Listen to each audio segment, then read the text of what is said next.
महत्वाची घडामोड दिल्लीकरांसाठी। दिल्लीतली 16 मेट्रो स्थानकं आजही बंद करण्यात आलेली आहेत। सीजेपीच्या आंदोलनामुळे डीएमआरसीनं हा निर्णय घेतलाय।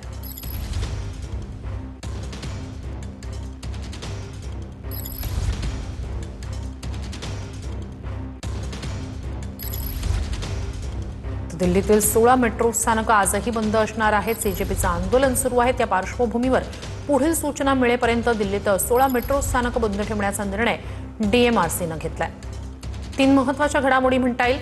एकीकडे ज्या केंद्रीय शिक्षण मंत्र्यांच्या राजीनाम्याची मागणी या सगळ्या आंदोलकांची आहे, विरोधकांची आहे, ते धर्मेंद्र प्रधान यांचं निवासस्थान कृषक रोडवर आहे। त्या निवासस्थानाकडे जाणारा रस्ताच बंद करण्यात आलेला आहे आणि हा संपूर्ण रस्ता आपण पाहतोय कसं बॅरिकेटिंग करण्यात आलंय। दुसरीकडे त्यांची मुलगी जी आहे तिनं आपलं इंस्टाग्राम अकाउंट बंद केलेलं आहे। ट्रोलिंगच्या पार्श्वभूमीवर हा निर्णय घेतलाय।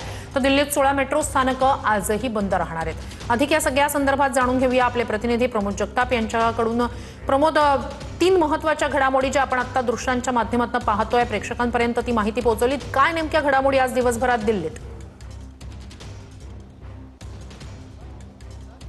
श्रुती, खरं तर कॉक्रोच जनता पार्टीच्या जंतर मंतरवरील आंदोलनाचा आज 33वा दिवस आहे आणि मागच्या 2 ते 3 दिवसापासून म्हणजे ज्यावेळी संसदेवरती मोर्चा काढण्याचा त्यांनी निर्णय घेतला होता, त्यानंतर दिल्लीतील घडामोडी मोठ्या प्रमाणावरती घडताना आपल्याला बघायला मिळते। धर्मेंद्र प्रधान जे शिक्षण मंत्री आहेत, त्यांचं कृषक रोड या निवासस्थानी घर आहे, त्या निवासस्थानाकडे जाणारा रस्ता पूर्णपणे बंद करण्यात आलेला आहे। श्रुती, खरं तर यापूर्वी जर बघायला गेलं तर फक्त घराच्या बाहेर त्यांच्या सिक्युरिटी तैनात असायची, दिल्ली पोलिसांची बॅरिकेटिंग तशा पद्धतीने होती। म्हणजे आपण TV9 वरती दृश्यांच्या माध्यमातून काल परवा त्या बातम्या सातत्याने दाखवत होतो। मात्र आज सकाळपासूनच त्यांच्या घराकडे जाणारा रस्ता पूर्णपणे बंद करण्यात आलेला आहे। त्या रस्त्याने कोणालाही जाऊ दिलं जात नाही। त्याचा मनस्ताप अनेक त्या रस्त्यावरनं प्रवास करणाऱ्या सर्वसामान्य दिल्लीकरांना होतानाचं चित्र आपल्याला बघायला मिळते। दुसरा महत्त्वाचा मुद्दा, ज्या पद्धतीने कॉक्रोच जनता पार्टीच्या सहकाऱ्यांकडनं सोशल मीडियावर धर्मेंद्र प्रधान असतील किंवा त्यांच्या कुटुंबियांना त्यांच्या कुटुंबियांच्या बद्दलच्या टिप्पण्या केल्या जात आहेत, त्या सगळ्याच्या पार्श्वभूमीवरती प्रधान यांच्या मुलीनं आपलं इंस्टाग्रामचा नक्कीच प्रमोद, नक्कीच अपडेट्स घेत राहणार आहोतच।